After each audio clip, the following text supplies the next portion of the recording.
ایک اور بہت بڑی غلط فہمی وہ ہے عیبدار جانور کو قربان کرنے کو ناجائز سمجھنے کی غلط فہمی. اس کی بھی جب ہم لگاتے ہیں تو ہمیں ایڈیشنل گالیاں جو ہیں وہ تو بھی پچھلی دفعہ تو آپ نے سنا وہ اس کی نجاست یعنی ان کی فضلات کے متعلق ملتی ہیں, اس کی ایڈیشنل ملتی ہیں ہمیں بونس احتیاط مستحب کے طور پر لوگ جو ہے یہ الگ سے بھی کہتے ہیں. تو کہتے ہیں یہ کہاں سے آپ لوگ چیز لے کر آئے ہیں بھائی, وہ جو کہ پورا جانور کے تمام اعضاء صحیح و سالم ہو جو قربانی وہ حج کی قربانی کے احکام ہیں.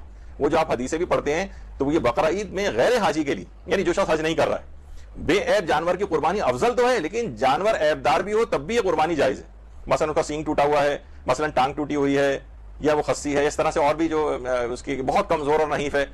تو اب لوگ اگر دماغ میں یہ والی غلط فہمی اس کی ہوگی کہ نہیں یہ تو بالکل پرفیکٹ جانور ہونا چاہیے تو یقیناً اس کی قیمت بہت زیادہ ہوگی, تو وہ شخص جن کے پاس اتنے پیسے نہیں ہیں وہ بالکل ہی محروم رہ جاتے ہیں اس غلط فہمی کی وجہ سے. کوئی بات نہیں, وہ ناقص والا جانور بھی لے آئیں.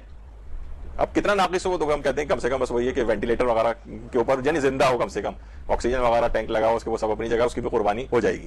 لیکن بہرحال یہ کہ عیبدار جانور بھی اگر ہے تو اس کی قربانی بالکل صحیح ہے. عام طور پر یہ بہت سستے بھی مل رہے ہوتے ہیں, اور اگر جس کو دل چاہ رہا ہو تو وہ اس طرح کے سینگ ٹوٹے ہوئے یا ٹانگ وانگ ٹوٹے ہوئے والے ٹائپ کے تو یہ بھی لا کے اس کی قربانی بھی کروا سکتا ہے. لوگ کیا کہیں گے, پڑوسی کیا کہیں گے, تو پھر وہی والی بات آ گئی کہ تقوی والی بات نہیں, اس کا مطلب ریاکاری وغیرہ ٹائپ کی چیز کوئی ہو رہی ہے. انسان کو چاہیے کہ اپنی نیت کی اصلاح کرے, یہ جو اللہ کے لیے قربانی کر رہا ہے یا پڑوسی کے اوپر روپ ڈالنے کے لیے کر رہا ہے.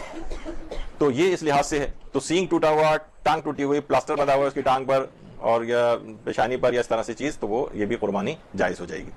اور غیر حاجی کے لیے بقرعید کی مستحب قربانی میں خصی جانور کی قربانی بھی آغا سستانی کے فتوے میں جائز ہے. پھر ایک اور بھی چیز ہے قربانی